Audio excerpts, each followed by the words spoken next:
grateful believer in Jesus Christ, and I have to tell, I'm just going to say this right now, that the committee in my head for the past 2 hours has told me to just leave a whole lot of my testimony out, and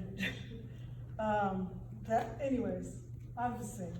So I struggle with depression, self-doubt, imagine that, and anxiety.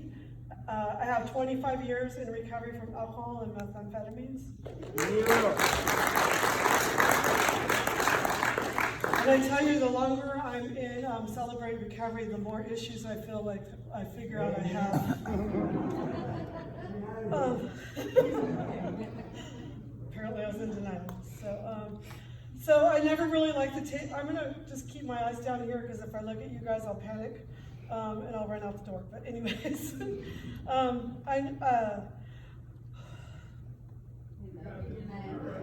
Breathe. You got this.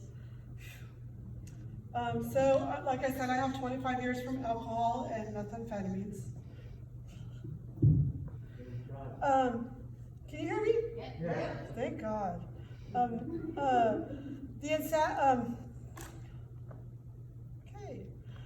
never really liked the taste of alcohol, but I sure did like the effects.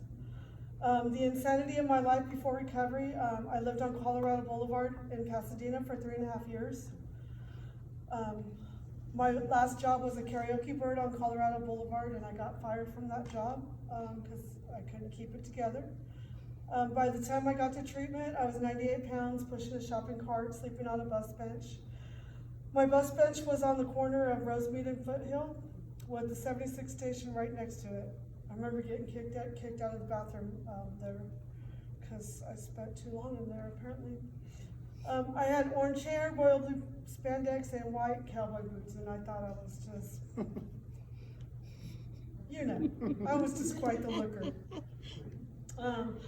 My relationship with God by this time was non-existent. I was extremely angry at God. I had gone to a Christian school from kindergarten through 8th grade.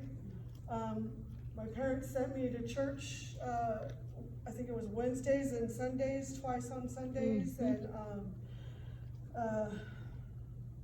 I was in the church choir, like everything, like God was kind of shoved down my throat back then. My mom sent me to modeling school because I was uncoordinated, and I came home, the first day I came home and fell flat on my face. See, I was really good at playing flag football, but I wasn't good at being prim and proper according to my mom's code of ethics, I guess the word is.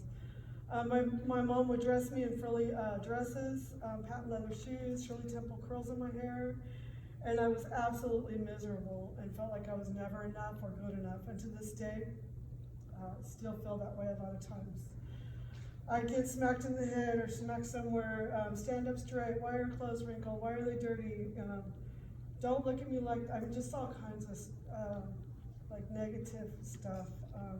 She even had someone train me how to smile properly because I didn't smile properly. My mom was extremely abusive. She would throw me down the stairs, slam my head into walls, and lock me in the storeroom of her business when not in school. When I was about 12 or 13 years old, I had to send for my birth certificate for some class assignment, and I received a letter back saying no such person.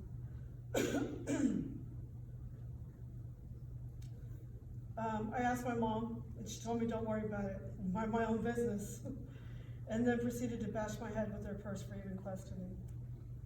I decided that my sisters and brothers had a different last name, so I would try with that last name. Well, that popped up, and the only name that was legal that I was raised by was my first name.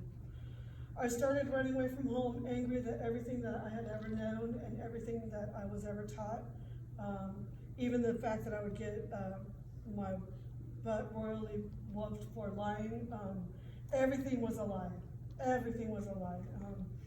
I spent many years hunting down the father on my birth certificate, and when I met him on my 18th birthday, he said, honey, I would like to say I'm your father, but I'm not. I was fixed before you were born.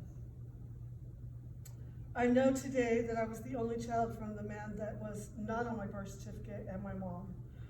There were 9 other children whose lives were destroyed as they knew it, due to my mother having an affair for many years before they got married. I think it was about 10 years. They got married when I was 6 years old. I had 6 sisters and 3 brothers. They had one by one came home after my mom and Ken got married when I was 6. Most were there for a while, but one by one they left as quickly as they came. I felt like I did not belong, and this was an ongoing feeling that has came up many times. I know now, I know, I already said that. Sorry. My mother getting pregnant with me destroyed 9 other people's lives at least, tore their families apart as they knew it. This was the biggest family circus, yeah, that was a good one. That probably would have fit. I personally have felt the most guilt over it. My mother has a totally version of how this story goes and would prefer I never talk to anyone else about this. I love my mom no matter what, and the only thing that I've ever wanted is to be loved by her, accepted, and make her proud. You would think by the age of 57 that would happen. About 15 months ago when I called her after moving to this area and feeling quite a bit of depression, I called my mom thinking that I was going to get something nice, and she told me not to call her back until I got my life on track. So I've been a substance abuse counselor for 21 years. I think it's 22 now, sorry. Working with mental health, criminal justice, and even own my own sober living. But for some reason, the only thing that I've ever wanted is to be accepted for who I am and make my mom proud. Just recently, I came to the conclusion that this may never happen. You see, you must be happy within to be happy with others. My first Mr. Wonderful was a pot dealer at the age of 15 years old. He was 32. He had no idea I was that young. It was a different time back then, though. We would fly to Sacramento, Roseville area in a little plane and, fly back to Long Beach Airport. I thought that I had finally arrived and this was the life. He had bought me birds. He bought me a 63 Ford Falcon and it was cherried out, and I thought, this is it. He loves me. The price of these nice things was my self-esteem, my trust, and my dignity. He would be gone for days at a time and then come home with hickeys on his neck telling me it was grease. Which, as long as I was high, that wasn't a thing. Then one morning we had guys coming to our house that popped off guns. After the first shot, I pretended to pass out and he shot off a bullet right next to my head. This still didn't scare me. I remember when the police came, they asked if I thought it was drug related, and I was like, doesn't everybody do drugs? Did I mention that it was a way different time than it is nowadays? Way different time. And I have no idea why he didn't arrest me right then and there. I was still a runaway. And he never checked after saying something like that. In October,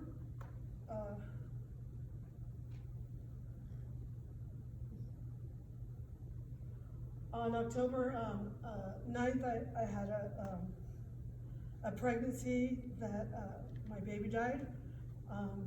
10 days later, October 19th,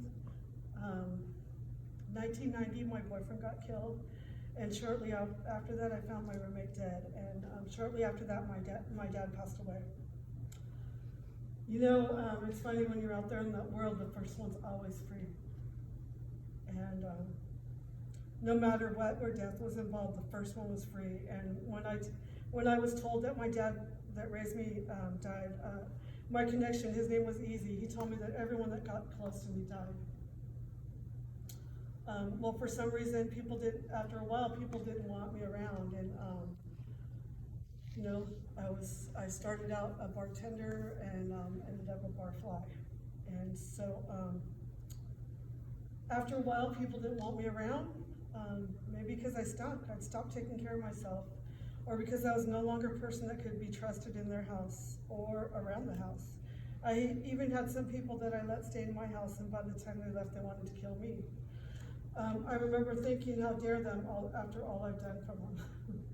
Or maybe it was because I pushed people away because I was so afraid that they would die on me too.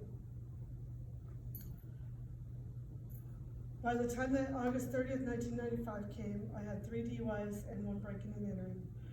I was a chronic shoplifter from stores, friends, and family. Nobody was off limits for my thievery. I went to any lengths to get high and not feel. I was 98 pounds, orange hair, wearing royal blue spandex, homeless, and pushing a shopping cart. When I started Celebrate Recovery, little over, God, it's been 2.5 years now, I think. When I started, I was absolutely depressed, suicidal, and was feeling loneliness like I had never felt before. I had moved to Eureka to started a new job, new town, new people, and most of all, a new way of life. I started working for probation, and other things made me think of, anyways, I wanted to quit my job. I wanted to leave my husband. I wanted to go back home where I'm from, but I stayed. I would sit in the parking lot across from the courthouse daily and pray and sing at the top of my lungs the song Voices of Truth. It talks about having faith to face giants and stepping out of my comfort zone. But the voice of truth tells me a different story. See, even though the committee in my head tells me I'm not enough, and that the job that I was told that I would never get and that I got,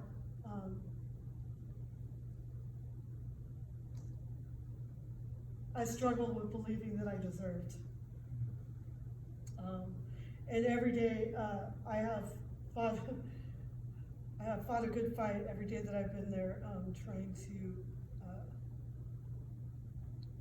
fit in, I guess the word is.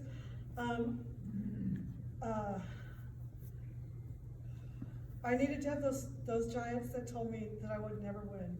I needed to have the strength to face those giants that told me I would never win. Yep, I put a smile on my face and was always encouraging others, but inside I was dying. I decided to try this 12-step group, as long as they didn't shove that God down my throat. I have tried everything from transcendental meditation to being baptized Mormon. Well, it was difficult for me in the beginning, and I decided when I started that everything I knew had to be set aside. As far as my experience with church, recovery in the secular world, and my experience as a counselor.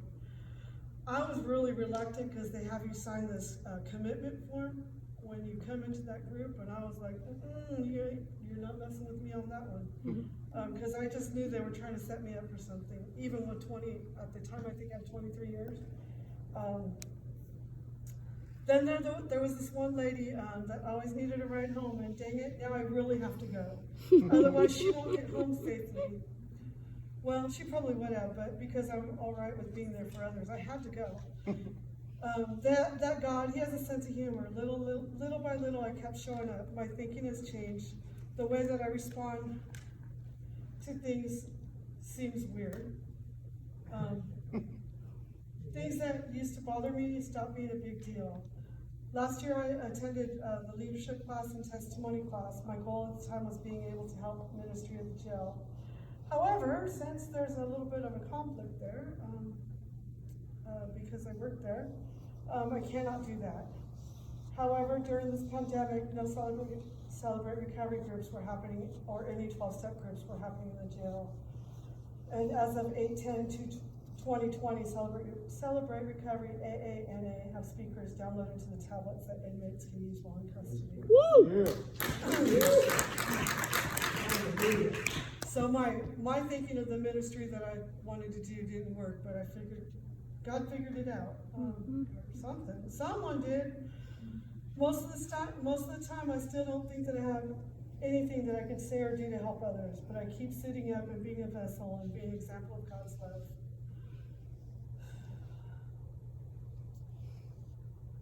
Life is not perfect. My mom still doesn't talk to me, although she does send me birthday cards once a year. And she has her friends that try to get me to talk to her, and I just can't do it. I have struggled with staying in my marriage due to extracurricular activities. However, 1 Corinthians 7:10 through 11 says, to the married I give this charge.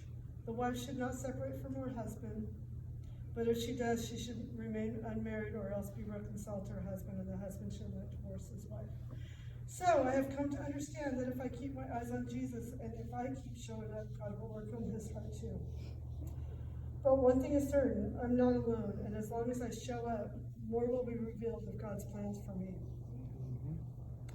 So, on another note, when I moved to Eureka, I met Ken's family, the man that